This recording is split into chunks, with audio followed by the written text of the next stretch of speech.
तर मित्रांनो, या व्हिडिओमध्ये आपण जेम्स या चित्रपटाचा टीजर रिव्ह्यू करणार आहोत। हा चित्रपट मूळ कन्नड भाषेत असला तरीही कन्नडसोबतच हिंदी, तमिळ, तेलुगू आणि मल्याळम अशा 5 भाषेत रिलीज होणार आहे।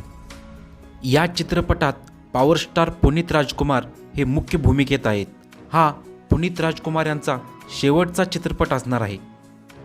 पुनीत राजकुमार यांचं 29 ऑक्टोबर 2021 रोजी हृदयविकाराच्या झटक्याने निधन झालं आहे, हे आपल्या सर्वांना माहीत आहे। जेम्स हा पुनीत राजकुमार यांच्या करिअरमधील शेवटचा चित्रपट।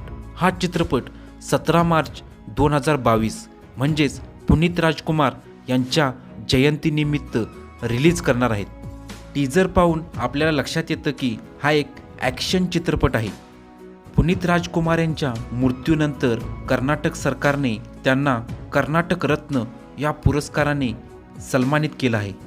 तर मित्रांनो, टीजर कसा वाटला कमेंट करून सांगा आणि 17 मार्च 2021 रोजी हा चित्रपट थिएटरमध्ये नक्की पहा। धन्यवाद।